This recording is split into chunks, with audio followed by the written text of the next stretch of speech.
And that's where we'll start. Have a look at what the National Assembly's done in, what, 8 years? The 8th Assembly. The 9th Assembly. The 9th Assembly. Indeed. What they've done, how they've done it. I mean, if you watch that report, the Speaker of the House of Representatives talks about what they've done and the fact that some people call the 9th Assembly a rubber stamp assembly. And he asked a question. Do people actually follow the processes of the National Assembly? And somebody asked a question. How open are the processes of the National Assembly? Well, we have in the studio a member of the International Public Service Association, Alumni Africa Leadership Forum, Alumni Global Social Change Leadership Institute, New York, Mr. Austin Aigbe. Thank you for joining us. Thank you. It's an honor. Mr. Aigbe, you heard that report. I mean, the President of the Senate talked about the number of bills that they were able to process that went for assent, and he says that's the highest number by any assembly that has been assented to by the President. And the Speaker came up to talk about the fact that a lot of people have called them, the 9th Assembly, a rubber stamp assembly, and he's wondering why that would be, considering all the amount of work they've done. Over 100 bills assented to by the President from this assembly. Yeah, I mean, he's talking from a point of view. He's the one talking about it.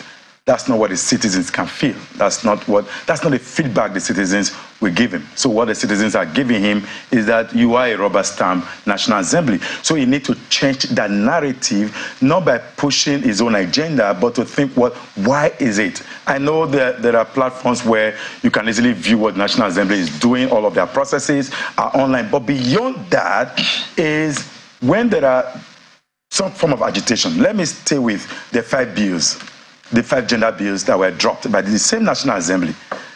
Women groups, activists, gender organizations, individuals stormed the National Assembly for about 2 weeks. There was no feedback, no response. They were at the gate, they stampeded the gate of the National Assembly, the entrance gate, and the speaker, the same speaker, did not show up. So why is not a feedback mechanism? Why are you taking that? You know, when it comes to constitutional amendments, yes, it's beyond the National Assembly alone. The state assemblies also have their own contributions, and these bills were going to have to go into, some of them were going to have to go into the Constitution, right? So you need the National Assembly to pass it, and then they then send it to the states. At this case, it was dropped at the National Assembly. It hadn't gone to the states, so there's no need to bring in the state at all. It's what you review here, you've passed, agreed upon, you voted. So the National Assembly voted against it, including the bills. One of the bills that the Speaker sponsored, one of the bills that the Deputy Senate President sponsored. So all of those, you would have actually, it's called solidarity. That we are with you. It would have actually showed up at that gate to say, we understand what you feel, but it's beyond me as a speaker, it's beyond me as a member. What we're going to do is we're going to try to have this done, maybe not at the level of constitutional amendment. We can have it just passed as an act, and then we can take it off by the 10th National Assembly. You just encourage them. But for 2 weeks or thereabout, nothing. And at some point, the speaker sent a message out, and people were asking, no, we want the speaker. I mean, that was a point of the highest level of solidarity. But somehow, I think that's where the perception, and you know, people say that perception is reality. There's this huge perception that when it comes to approving executive proposals, you just go once. For example, the recent loan approval, and you're asking, it's almost at the verge of the exit, and suddenly we're approving. So those are kind of the things that people, it's a mindset. And I think the 10th National Assembly can actually learn from what the Speaker has said, that we have done a lot. We've passed huge bills, but the people aren't seeing it. You know, Austin, with your first response, I'm about to move over to your side and have your question the two of us today. I mean, when you start with a bill as sensitive as the gender bills, you know, talking about how the National Assembly performed, of course, you know, I think that women kind of agree with you that they certainly have reason to be unhappy with the 9th Assembly. But let's take a look at a number of other issues. Sadly, I'm on this side, and I think I have to stay here to the end of this program. You know, let's take a look at a number of other issues. I mean, Indeed, some people will say that that issue is a matter of, pulling down things that have been in existence for so long. They wanted the National Assembly, the 9th National Assembly, to be different in terms of its stance. But, if that is still not where we are as a society, the National Assembly can only reflect what its own society thinks, regardless of how women feel. So that is on the one hand. Some people will say it might not exactly depict what they really mean when they talk about the National Assembly being a rubber stamp. Those issues of being a rubber stamp usually come to the fore when we are talking about the executive and the legislature, which you've already pointed to, the fact that when the executive pushes anything, the rigor which we expect to see oftentimes doesn't come through. But there have been other bills. There have been very important bills that have been lingering for years in the National Assembly. The Petroleum Industry Bill, for instance, yes. The Electoral Act, which we also were looking to see. We had a brand new Electoral Act for these elections. Never mind the controversy now that have trailed the elections. There are a number of other important, the CAMA. For instance, as well. That we disagree with? Yes, well, but there were disagreements, but there were also landmark improvements. Some of those things did not go through without controversy, but they went through anyway. So when you look at it holistically, in some areas versus some other areas, can you really say that the National Assembly hasn't done at least one of the primary duties for which it was elected, which is lawmaking? Wouldn't you score them high in that area? You've brought a dimension that one will arguably situate. So number one, the National Assembly is not an executive. Their role is lawmaking, and that they've done fantastically well. You've pointed out two bills, arguably, the Electoral Act. Even though the Senate President had come out to argue a session of it, that's an aside. Then CAMA has been sincerely been on the platform of debate. And right now there's some level of review. I mean, that's another side. But in the Nigerian context, you know how we feel. We don't single out. We put everything in a box and then interrogate. I will argue sincerely that the current National Assembly, as properly constituted by the Senate President Lawal, had mentioned three things. One was that they were going to give the country a new electoral regime. Yes, they did. They were going to pass the Petroleum Industry Bill. They did. They were going to address issues of gender. They did not. So will you say maybe they had 2/3? Is that a pass mark? Yes. But gender bills, which you can call as a standalone, is actually very huge because there are 5 bills in one. Electoral Act is one bill. CAMA, I think 2, that they broke into 2 and to try to consolidate. But gender bills are 5. And what are these 5 bills? Number one, you can argue, people argue about the cost of governance with the extra seat for women. But what if you drop that? What about the proposal from the Deputy Senate President for inclusion in appointed positions, the commissioners, the ministers, that they have some level of equality in terms of nomination? What happened to that? Secondly, what happened to provision that political parties should be able to mainstream gender in their processes? So does that also include cost? Is that governance challenge? Or what happened to the fact that as a woman, a Nigerian woman who marries to a foreigner, who decide to ensure that the husband is a Nigerian, and you say no, whereas as a Nigerian man, I can go outside of this country and marry a woman and bring her back and then give her nationality. Is that not injustice? What happened to the fact that as a woman, as a man, I can appear at the immigration office and secure my passport, international passport, whereas as a woman, you need the approval of one man? Is that not injustice? These are the things we are talking about. And it's not because I'm not talking as a man. I'm talking as a development practitioner. I'm thinking that whatever you give to a man, let the same thing be give to the woman. I mean, we're not here to talk about women political participation. We're here to talk about the normal. If the National Assembly, there are ills in the system. What does lawmaking mean? Lawmaking is to correct those ills. Look at the inadequacies. Look at the gap. Why do we have affirmative action, for example, in the United States? In the US, for example, the black Americans will never have had the opportunity of going to Ivy League school, for example, because they are expensive, the quota system is high.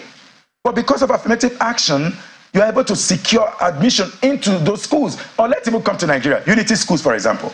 Why do we have Section 14, the Federal Character Commission? It's for equity. We must create that equity environment around representation across the board. I don't need to approve for my wife to go and secure international passport. It doesn't make any sense. Okay, well, I want to look at other areas because, we do know that the National Assembly has 3 primary functions. Lawmaking, oversight, and representation. Yeah. So there'll be questions as to whose interests they represented when they did not pass the gender bills. And just to add, if you go to their offices at the state level, are they truly open? Because that's the office of representation. They are supposed to fit in. Whatever comes to them at national level comes from that organizing point and their constituent. But majority of times, those offices are shut down. Yeah, but for the people whose offices are open, there'll be questions as to whether we can lump everybody together. Isn't this about how individual representatives have decided to run their offices? And, isn't it at the end of the day up to the people to decide if you've represented us well or you haven't? I want to queue up on the issue of oversight. This is something that we've spoken about for, years on ending. I want to know if you think that the National Assembly did anything differently this time around. Did we see any remarkable, moments when we thought, as a result of the oversight of the National Assembly, some things got done better, or that people were held more responsible? We saw what tried to happen with the Niger Delta Development Commission hearings. My example. And how things got a bit awry or untidy. Can we really say in the area of oversight, did they really do anything that was spectacularly different from other assemblies? We're not trying to speak for the National Assembly. I think with all due respect to Speaker Femi Bajemi-Mila, it came in with some level of the kind of activist background. If you hear him speak, it commands some very powerful commentaries in a way that maybe from his subconsciousness, he wanted to intervene. Look at the ASU strike. You saw how the House of Representatives pushed the executive. But arguably, will you give it to them? Yes, maybe because of their involvement, there was some level of reduction in terms of the president had to then openly intervene. Ideally, you don't need a president to intervene. Ideally, because you have all of the structure that need to work. But I'll give it if that's the only thing they deal with ASU. Yes, I can give it. But and there was also the doctors as well. The NMA. But they just try to come up with a bill that you can't travel out of the country. Even that bill has been maybe died on arrival, as you usually see in the landscape. Sincerely, if you're doing oversight, there are many other oversight anyway. There are oversight in terms of the Ministry of Finance. We've seen some of those that started that never got concluded. We've seen whether it was concluded. Eventually, no one knows. And you see the National Assembly is inviting NDAs to come report about budgetary provisions or come and report what you want to spend on. Every year, you tend to look at what exactly is the oversight you're doing. And people will say that the oversight means how to collect. When you pull your eye, it means that I'm looking at the loopholes to say, well, you taking this, so you have to, and that's all of those that led to why, which part of the thing I don't agree with National Assembly is that this constituency project. I've argued it time and again. The National Assembly is not an executive, and by the time National Assembly begin to do executive roles, they're taking over the burden, their statutory responsibility. But if they don't do that, the citizens don't see them as performing. In other words, so it's a weird situation that they are. But they need to consistently push the agenda of why they are there. This argument of constituency projects, the National Assembly members, the lawmakers will not be too happy with you, because what you're trying to say is they should not get projects in their constituents. They should not ensure that projects are built in their constituents. So there will not be constituencies. I have been in the National Assembly. I've argued that matter during the bill. I think it was the same night assembly, I think. The issue is this: why do we have the local government administration? We've completely eroded the powers of the true two-tier of the Nigerian system. Okay, just hold on there. My colleagues in Lagos have some questions they want to ask. Guys? Mr. Igbe, has argued these issues so many times that I don't know, maybe the lawmakers are already used to his jabs at them over this matter. But, there's something that the speaker said when he was talking earlier about whether or not people understand what the lawmaking process. Yeah, Markwai reeled out the functions of the legislature. But do you think people really understand, perhaps in light of the issues that you're raising about, that Markwai raised with you about constituency projects? Because people really want to see what the lawmakers are doing. So do you think the Nigerian electorate, the Nigerian employers of the legislators, do you think they understand the jobs that they give to these legislators? Directly to your question, no. People don't know. So as far as people are concerned, we elected you to perform responsibility. If people do not understand the jobs that they give to the legislators, how then do we as a people measure their KPIs, other than for them to come up with something to do that people can see?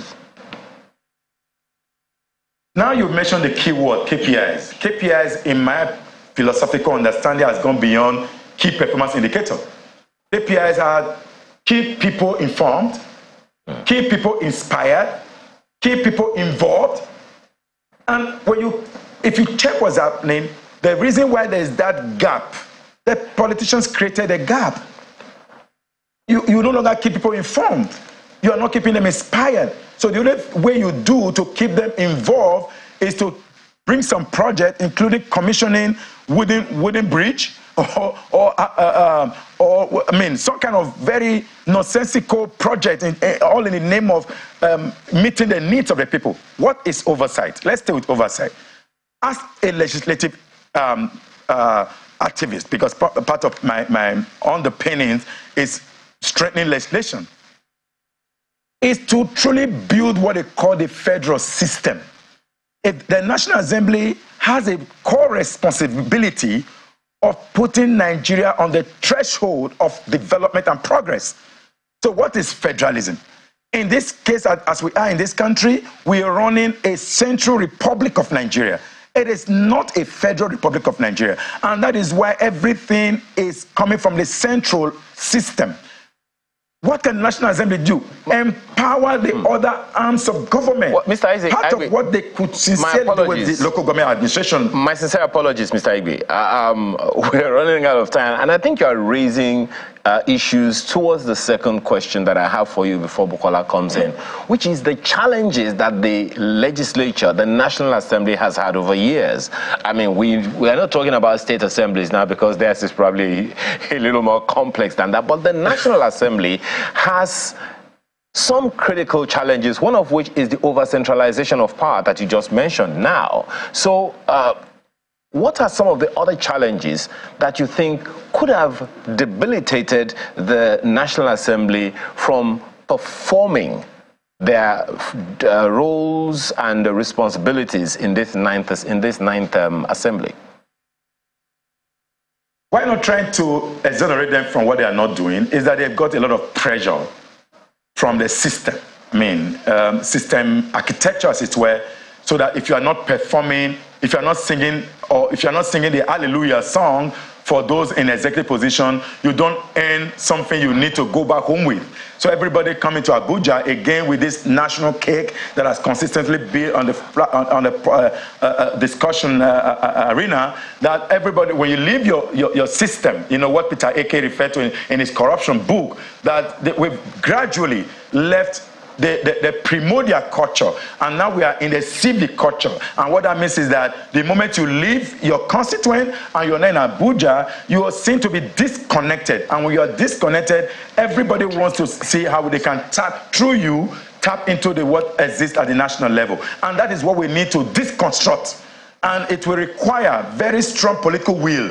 And I think that the National Assembly must deal with those, because they are the ones who are facing all of these backlashes, and including the one the speaker said, that we don't understand what they are doing. How can we understand when at the point you became a speaker, or not a speaker now, at the point you were elected to National Assembly, apparently you had just a car, and suddenly you now have a fleet of cars. How will people understand that? So there are challenges, I agree.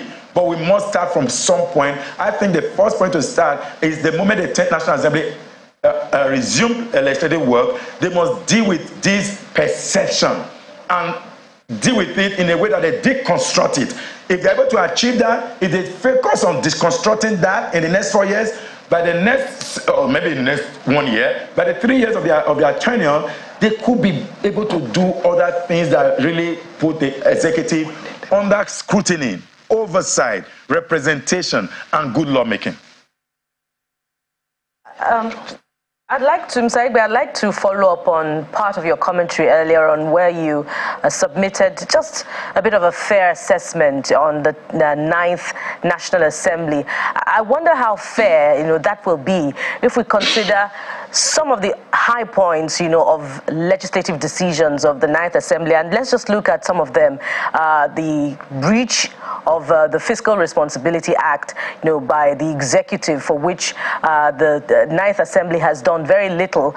We can also look at the Petroleum Industry Act, for which many have said that, look, nothing has really changed with the new NNPC Limited. We have had the issues of continuous oil theft, which the Assembly has been investigating right before the 9th Assembly with very little results. So can we really say that, the assessment, for this 9th Assembly is average or an underperformance?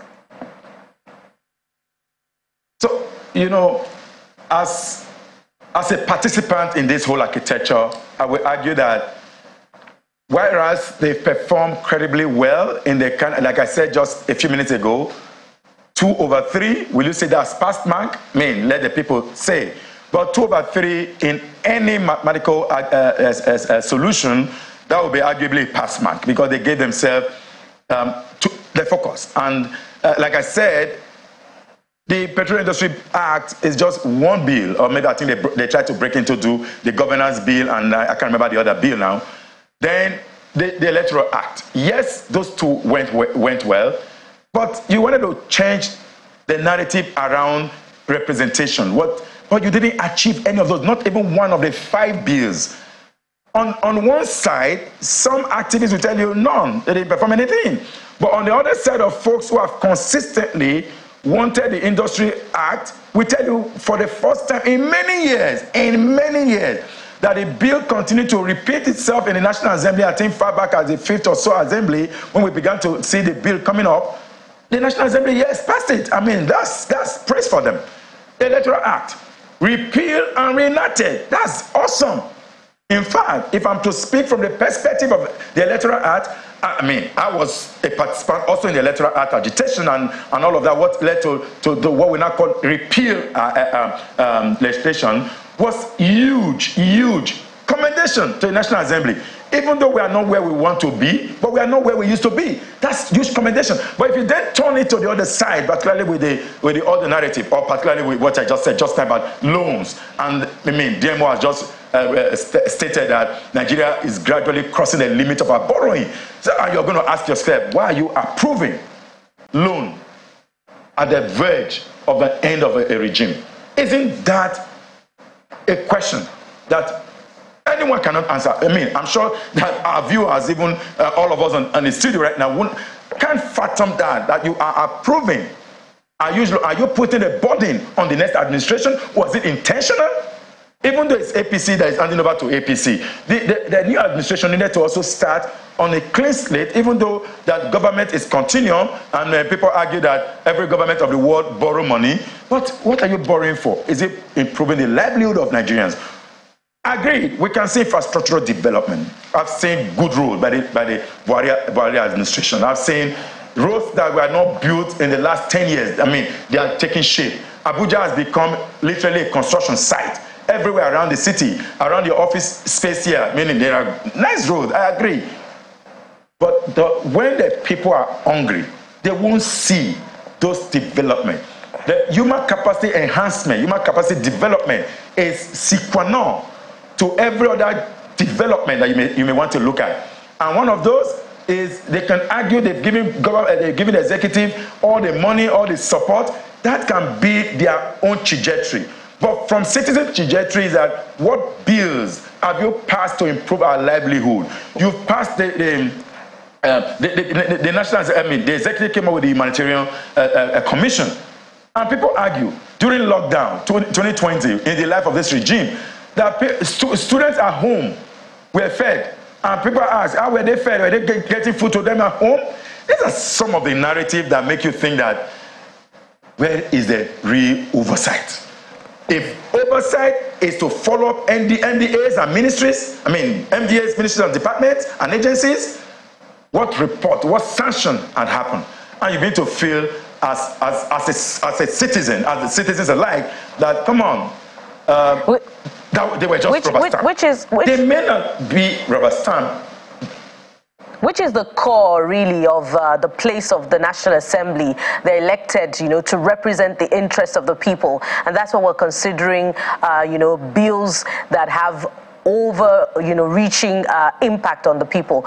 Amakwe raised the point about the oversighting responsibility of the National Assembly. But what we're left with really is scrutiny, like on platforms like this, and what the people say about the impact of the National Assembly on their lives. But really, is it a much of a problem that the Constitution does not provide, make provision for organized scrutiny of the National Assembly going forward? Should we begin to look at a more organized form of scrutinizing the performance of the National Assembly?